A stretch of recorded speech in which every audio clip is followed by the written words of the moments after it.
والسابقون الأولون من المهاجرين والأنصار والذين اتبعوهم بإحسان رضي الله عنهم ورضوا عنه.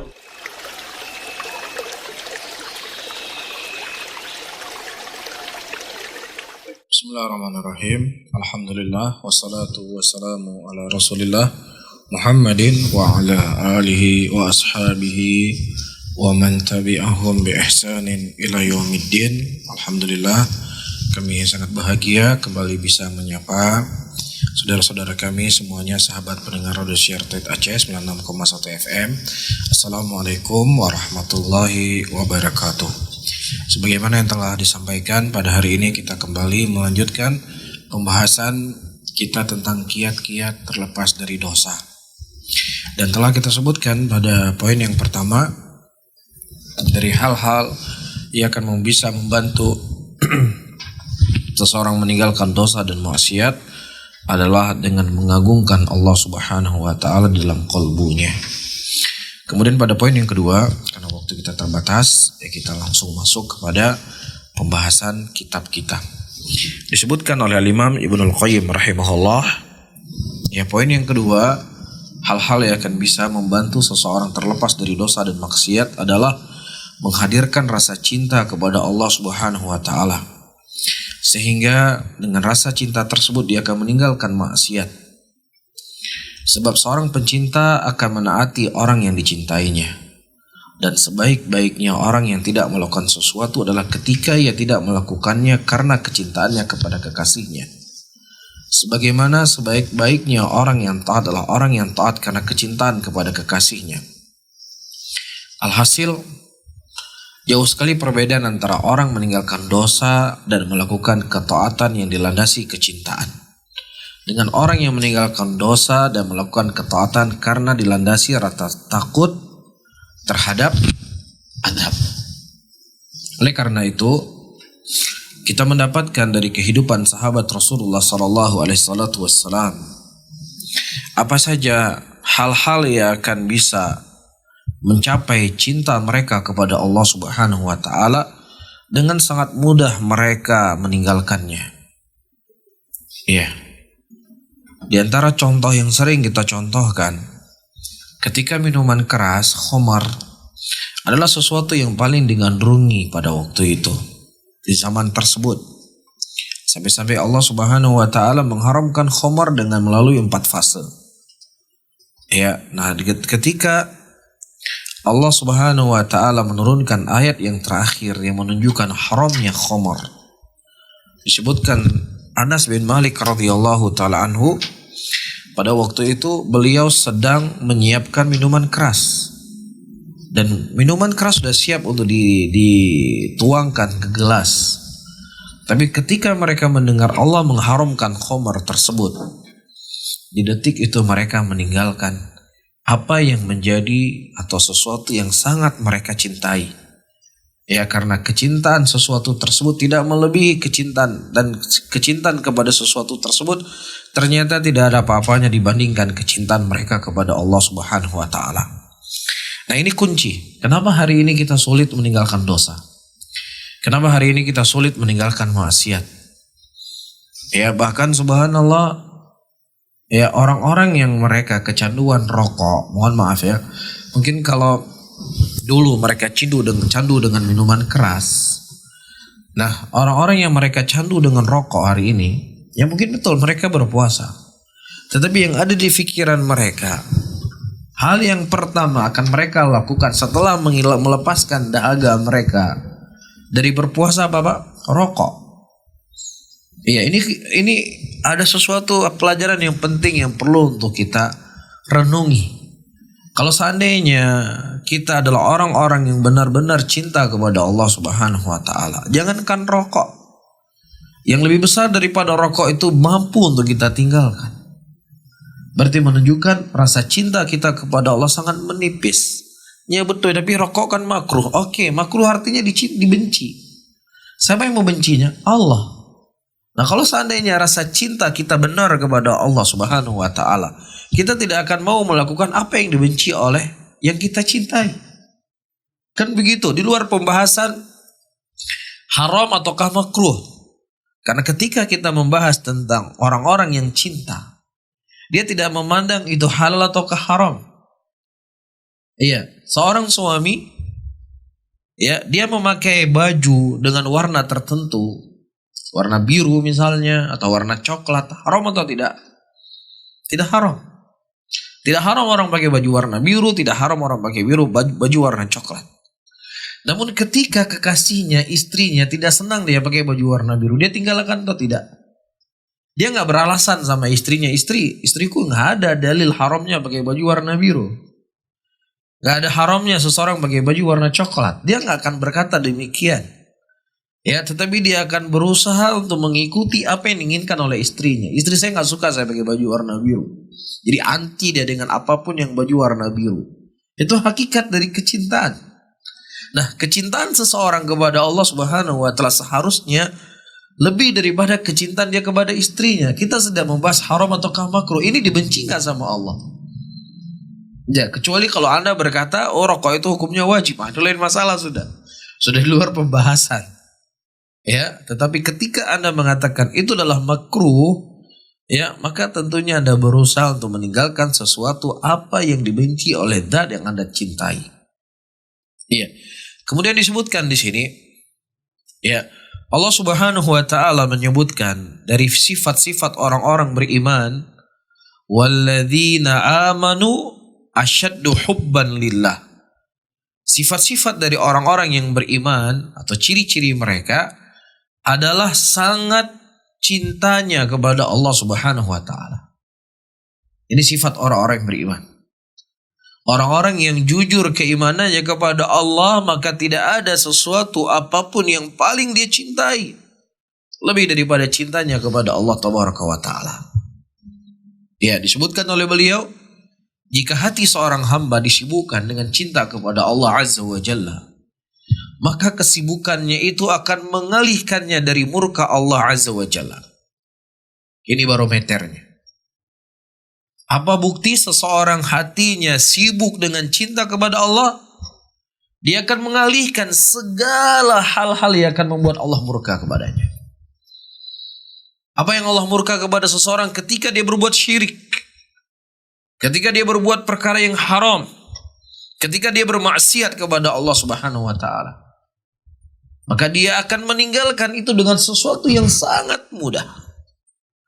Begitu juga, ya, orang-orang yang penuh hatinya kecintaan kepada Allah, apapun kecintaan yang itu bentuknya adalah mubah, ya, apabila berhadapan dengan kecintaan kepada Allah Subhanahu wa taala, maka orang yang penuh hatinya kecintaan kepada Allah, dia akan lebih memilih Allah Subhanahu wa taala.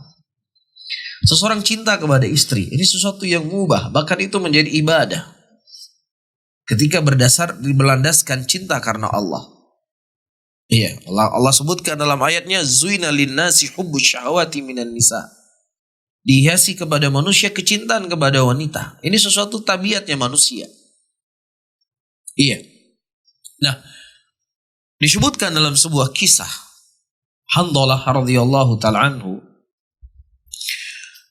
di malam pertama pernikahan beliau, ini merupakan sesuatu yang sangat dicintai oleh seorang laki-laki.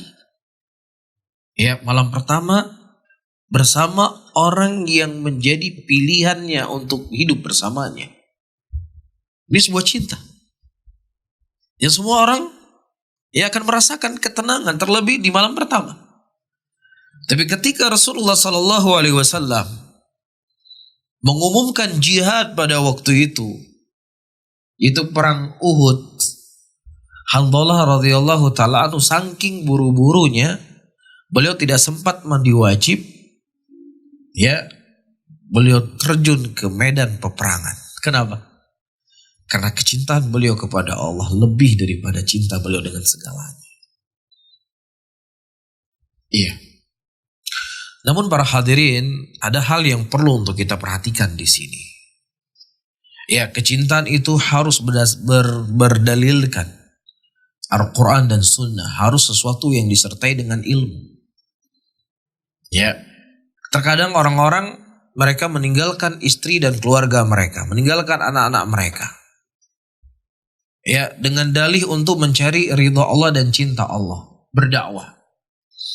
Selama berbulan-bulan sampai 44 bulan bahkan sampai 1 tahun. Ya.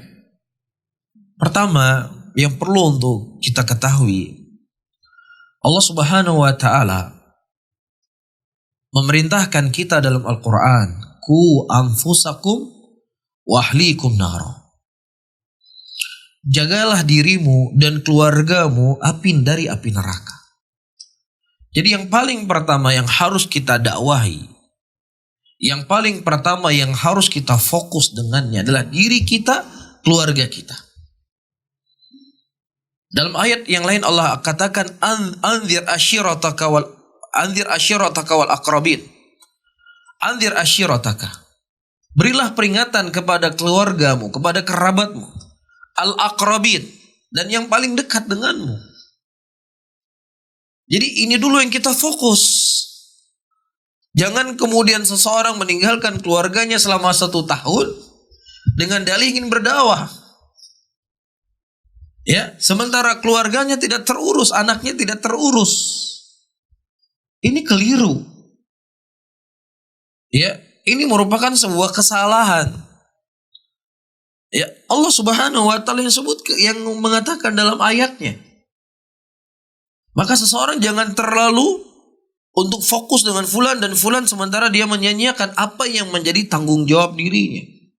Itu kita berbicara secara tanggung jawab secara moral. Tanggung jawab secara kewajiban seorang ayah untuk mendakwahi keluarganya. Belum lagi kita berbicara dari sisi ya nafkah batin, nafkah lahir kepada istri dan anak-anaknya. Makanya Umar bin Khattab radhiyallahu taala anhu ketika beliau menjadi khalifah pada waktu itu, ya beliau memutar pasukan perang itu hanya beberapa bulan saja. Karena Umar begitu faham dorornya, dampak yang jelek bagi seorang suami dan seorang istri ketika dia berpisah dengan waktu yang sangat lama. Iya, kemudian selanjutnya ada orang-orang terkadang dia ingin berdakwah. Berdakwah ke negeri-negeri kafir. Apa yang kamu dakwahkan ke negeri-negeri kafir? Sementara dirimu belum cukup ya ilmu dalam masalah akidah, dalam masalah tauhid. Makanya disebutkan oleh para ulama, ketika seseorang mendatangi negeri kafir, maka dia harus selamat dari syubhat dan selamat daripada syahwat. Mungkin Anda bisa selamat dari syubhat, dari syahwat. Iya, tetapi apakah Anda menjamin diri Anda bisa selamat daripada syubhat? Sementara Anda tidak punya khalfiyah tentang ilmu. Yang tadinya adalah seorang pemabuk, penjudi dan lain sebagainya. Kemudian bertaubat, mengganti baju pakai baju jubah, kemudian sudah tumbuh jenggot di dagunya, ya sudah rajin sholat, sudah berdakwah. Apa yang kamu dakwahkan?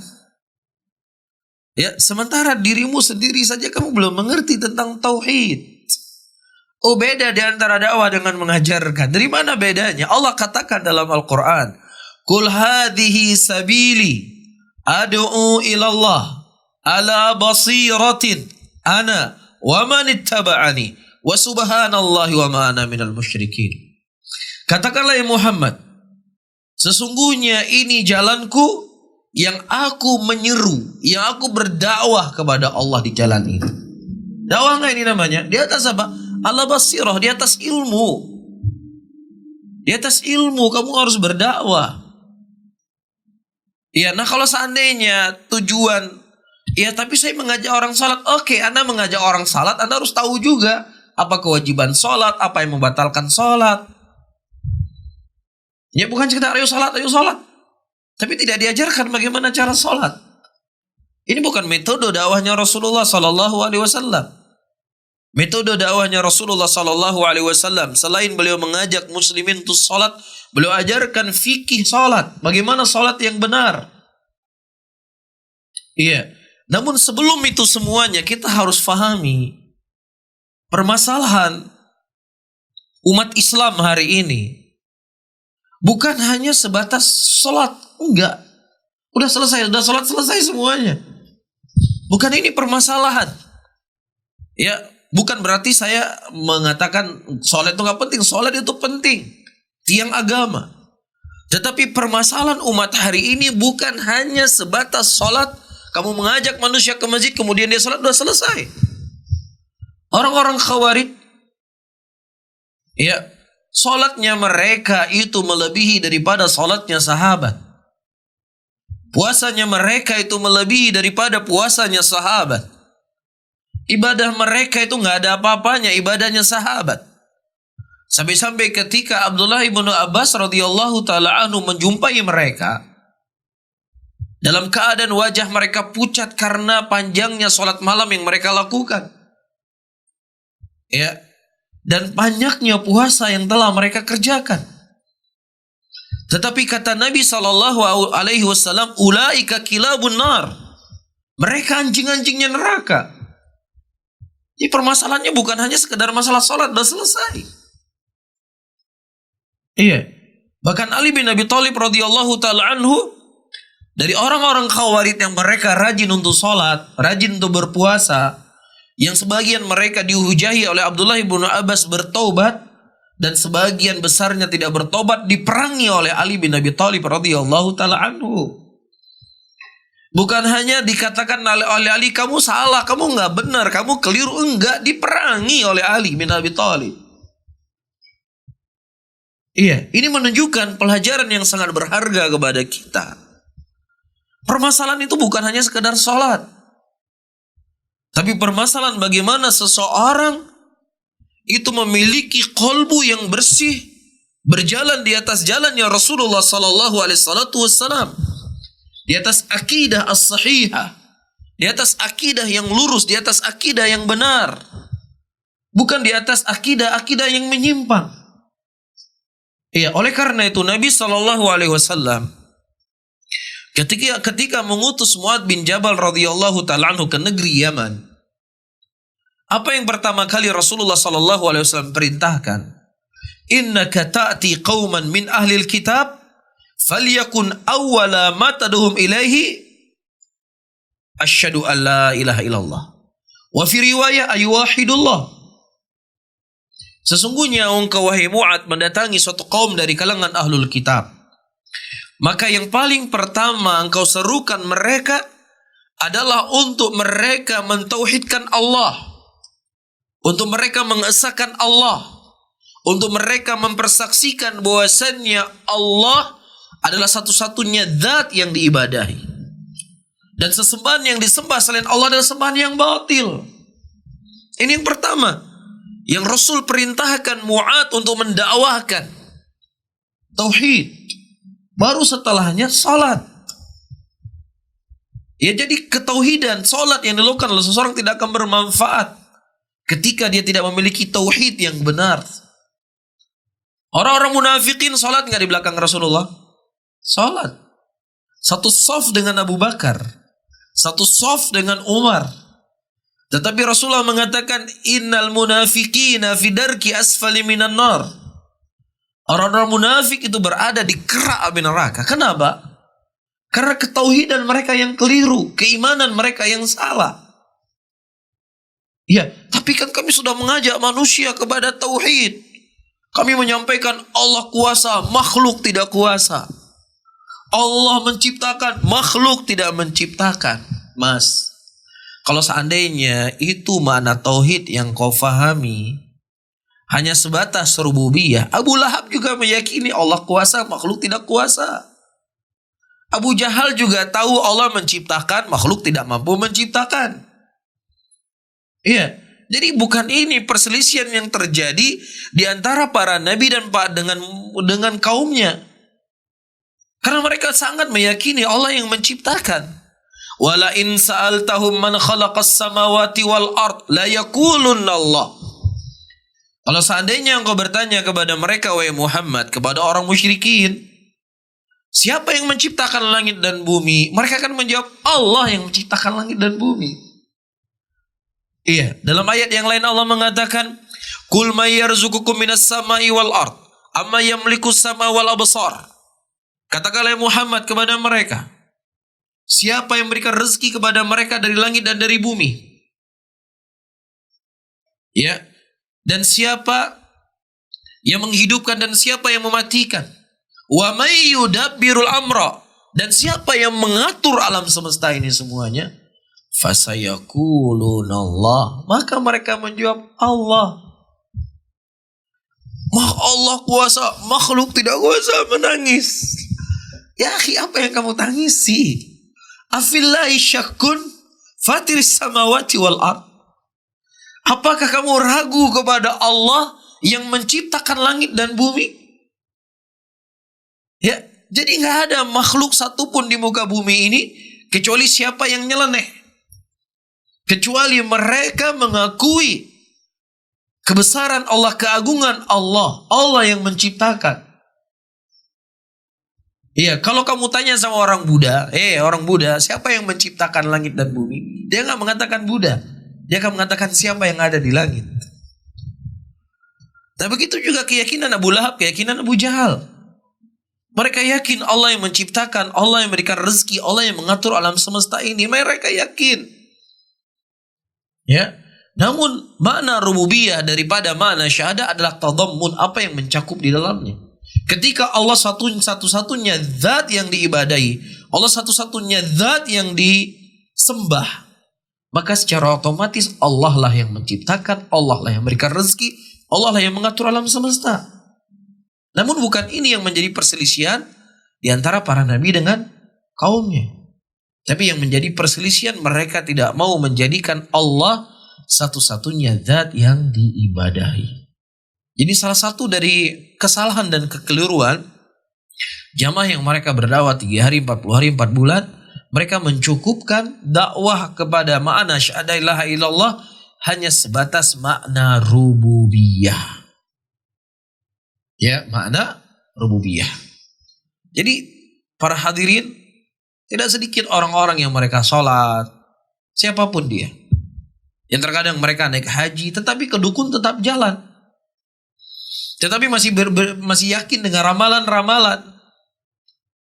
Ya, masih percaya sama ilmu nujum. Ya bahkan subhanallah, jenggotnya sudah segini nih. Sholatnya di masjid terus, yang di-share ilmu ramalan. Na'udzubillah. Inilah yang saya sebutkan. Ya, gak ada manfaat seseorang menyolatkan manusia, jutaan manusia. Tetapi akidah hanya dengan akidah yang rusak. Akidah yang tidak benar, akidah yang keliru, akidah yang menyimpang dari ajaran Islam. Mereka tidak mengerti pokok-pokok ketauhidan, tidak mengerti pokok-pokok keimanan. Inilah yang perlu ditanamkan, inilah yang perlu untuk terus disampaikan di tengah-tengah muslimin. Ya, agar kecintaan mereka kepada Allah dengan cinta yang benar. Ya, pengorbanan yang mereka lakukan sebagai bentuk cinta kepada Allah juga pengorbanan yang benar. Bisa difahami ya? Kemudian disebutkan di sini sebab maksiat dan dosa akan mengurangi rasa cintanya kepada Allah Azza wa Jalla sebesar dosa dan maksiat yang ia lakukan. Selain itu, konsekuensi cinta yang tulus kepada Allah Azza wa Jalla adalah melaksanakan perintahnya dan menjauhi segala yang dimurkainya. Hal tersebut Allah Subhanahu wa taala sebutkan di dalam Al-Qur'anul Karim, "Qul in kuntum tuhibbunallah fattabi'uni yuhibbukumullah wa yaghfir lakum dzunubakum wallahu ghafurur rahim." Katakanlah Muhammad kepada mereka, jika kalian benar-benar mencintai Allah, maka ikutilah aku. Niscaya Allah mengasihi dan Allah mengampuni dosa-dosa kalian. Allah Maha Pengampun lagi Maha Penyayang. Karena itu pula dikatakan dalam sebuah syair, yaitu syair Arab, kamu durhaka kepada Tuhan sementara kamu mengakui cinta mencintainya. Tentu itu mustahil, dalam kias itu mengada-ngada. Kan begitu. Semua orang sepakat dengan apa yang disebutkan dalam syair ini. Saya cinta kali sama istri saya, tapi istrinya setiap hari digebukin. Ya, saya cinta kali sama orang tuanya. Orang tuanya setiap hari dicaci maki. Ada orang percaya? Ada orang percaya? Saya cinta kali sama orang tua saya. Orang tuanya dibawa ke panti jompo. Ya, didatangi 2 tahun sekali. Ya, walaupun dia tulis 1000 kalimat saya sangat mencintai orang tua saya, saat dunia ini akan mendustai kecintaanmu. Ya, nah begitu juga orang-orang yang mereka mengaku cinta kepada Allah Subhanahu wa taala sementara dia durhaka kepada Allah siang dan malam. Tentunya ini merupakan sebuah perkara yang mustahil. Andai cintamu itu tulus, pasti kamu mentaatinya. Pasti kamu mentaatinya, menjalankan perintahnya. Sebab seorang pencinta akan taat kepada yang dicintainya. Kita berdoa dan memohon kepada Allah Subhanahu wa taala agar Allah selalu memberikan taufik dan hidayahnya kepada kita untuk menjadi orang-orang yang selalu mencintai Allah Subhanahu wa taala dengan cinta yang benar, yang tentunya diikuti dengan menjalankan perintah-perintahnya dan menjauhi larangan-larangannya. Wallahu taala alam bissawab. Baik, jazakumullah khairan Ustadz untuk ilmunya. Dan sebentar lagi kita akan buka sesi tanya jawab. Dan untuk pertanyaan pertama, bismillah, bagaimana hukumnya seseorang mengikuti tes kepribadian? Misalnya dengan kita menyukai hewan tertentu atau warna tertentu, maka kepribadian kita seperti tes yang disebutkan tadi. Jazakumullah khairan Ustaz. Allahu alam, saya nggak tahu bagaimana bentuk tesnya, dari mana mereka mengambil kesimpulan. Ya, wallahu alam bisawab, mungkin perlu untuk dipelajari lebih mendalam dan dari ahli, orang-orang yang mereka membaca yang lekuk tubuh dan lain sebagainya. Mungkin kita perlu ada maklumat yang lebih lengkap. Ya, sehingga mungkin dengannya kita akan mudah untuk memahami hukumnya halal ataukah haram. Wallahu a'lam bishawab. Baik, terima kasih Ustaz untuk jawabannya. Berikutnya pertanyaan dari yang sudah masuk. Bismillah. Assalamualaikum warahmatullahi wabarakatuh. Waalaikumsalam warahmatullahi wabarakatuh. Semoga Allah selalu menjaga Ustadz dan keluarga. Amin. Ustadz, bagaimana cara kita untuk mendapatkan pahala taubat di bulan Ramadan ini? Syukran Ustadz. Telah datang hadis-hadis dari Nabi SAW, keutamaan dari orang-orang yang mereka bertaubat kepada Allah. Begitu juga telah datang sanjungan dari Allah Rabbul Alamin, dari orang-orang yang mereka kembali kepada Allah Rabbul Alamin.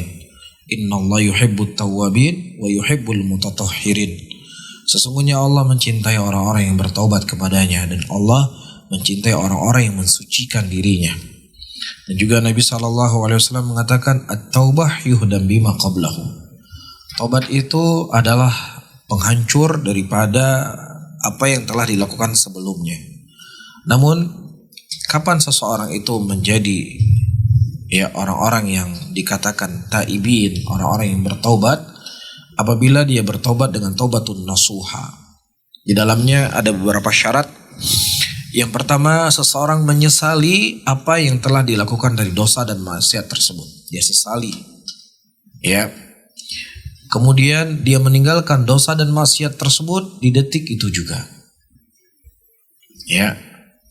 Kemudian yang ketiga, dia berazam, berniat kuat untuk tidak mengulangi dari dosa yang telah dia lakukan. Maka apabila 3 hal ini dia lakukan dari dosa dan maksiat yang telah dia lakukan, maka insya Allah Allah akan mengampuni seluruh dosa-dosa yang dia bertaubat darinya. Kemudian kenapa disebutkan di bulan Ramadan? Karena bulan Ramadan adalah bulan suci. Bulan yang orang-orang terkadang tidak pernah kita lihat mereka di masjid, tiba-tiba ke masjid. Ini kalau seandainya masjidnya terbuka, dalam kondisi normal kita cerita ya. Orang-orang yang sebelumnya mungkin gak pernah kita lihat dia berbuat hal-hal yang baik, di bulan Ramadan dia berbuat hal yang baik. Karena memang bulan ini terkadang memberikan pengaruh positif buat seseorang dengan keberkahan bulan Ramadan itu sendiri.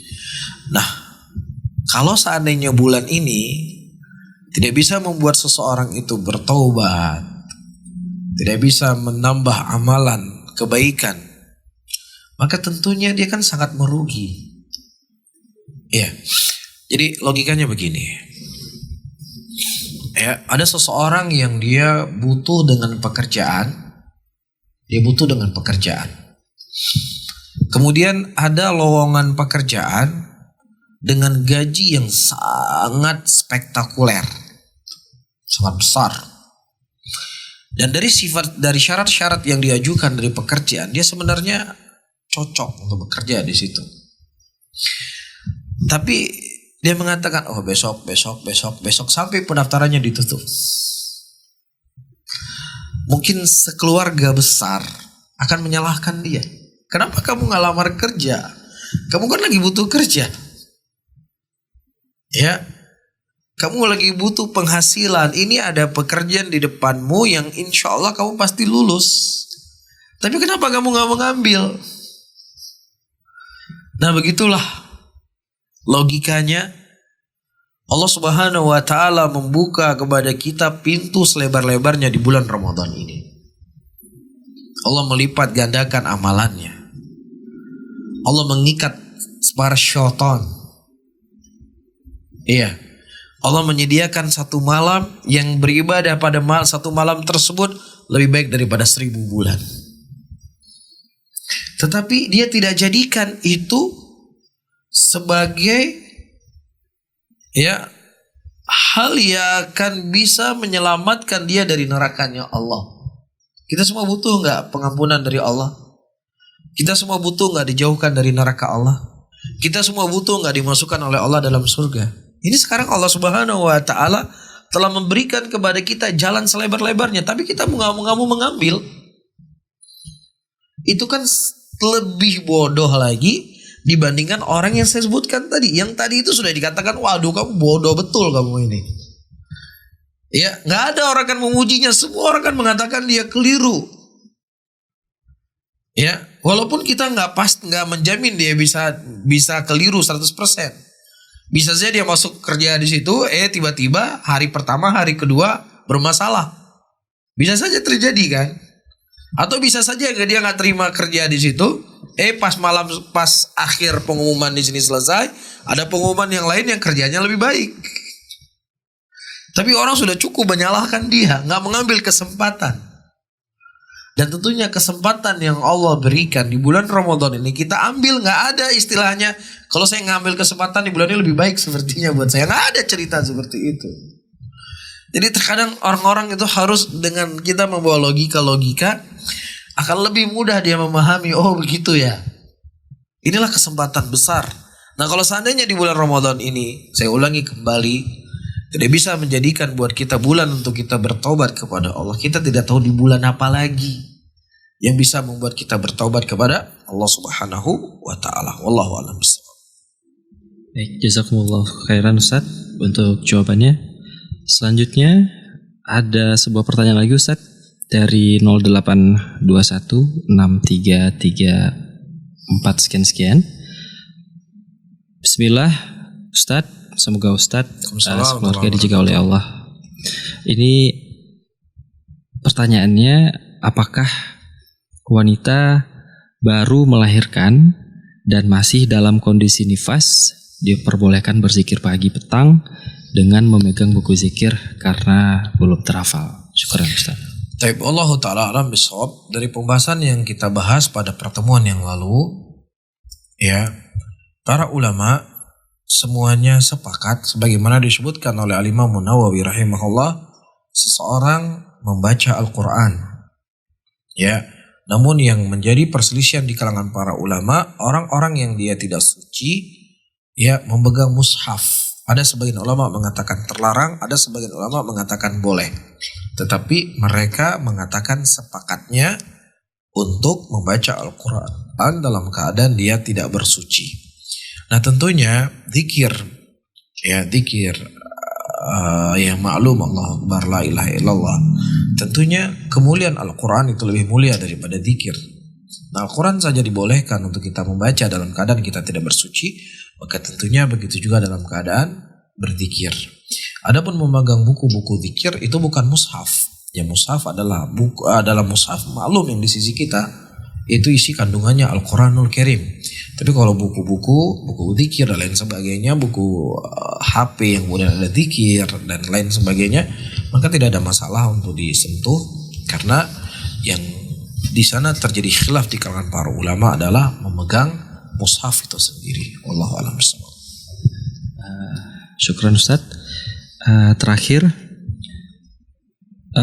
afwan Ustaz, mohon nasihatnya. Bismillah.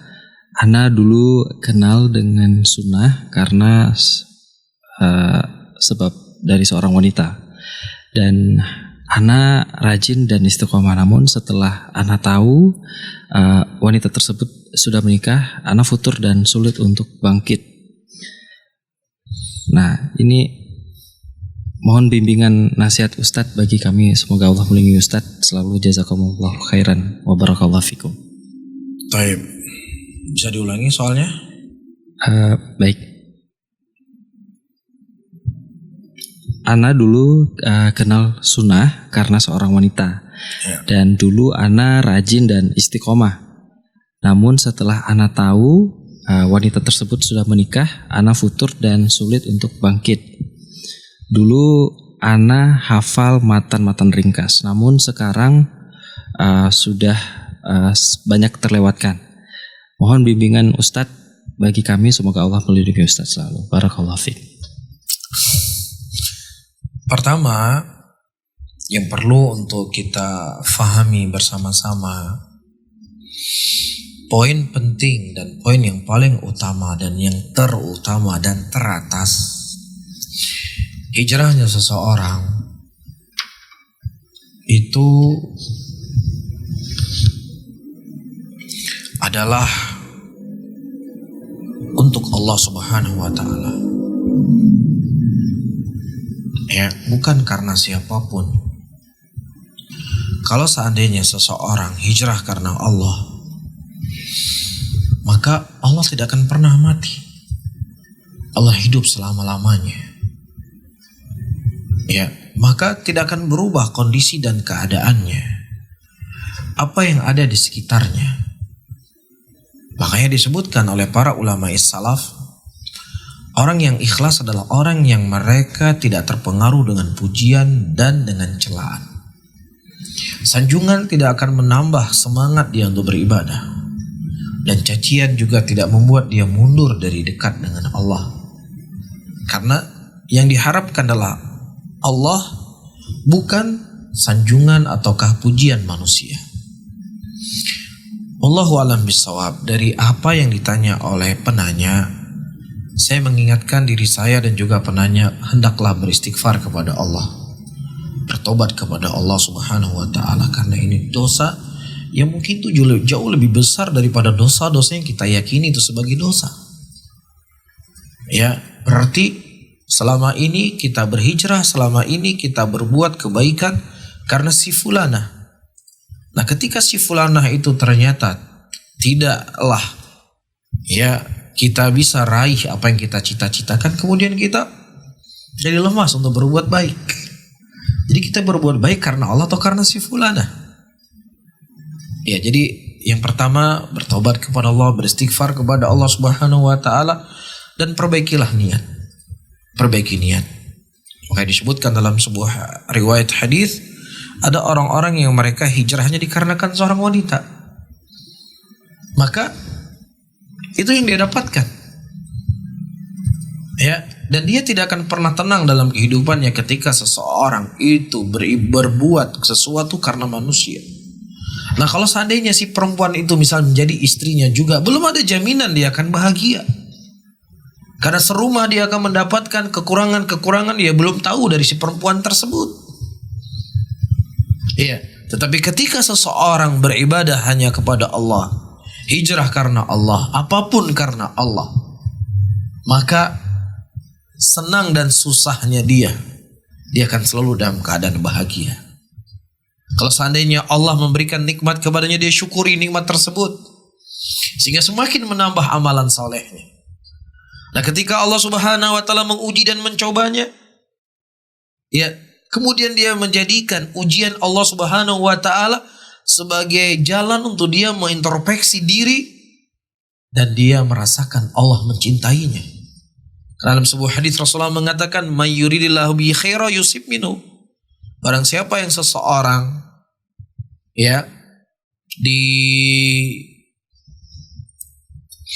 ingin kebaikan oleh Allah, maka Allah akan menguji dia dengan ujian. Jadi saudara-saudara saya yang bertanya, luruskanlah niat, perbaiki niat. Ya, karena ini merupakan bukan perkara yang sepele. Ya, ini bukan perkara yang kecil. Seseorang berbuat baik dikarenakan apa? Si fulan atau kan si fulana. Wallahu taala alam bisawab.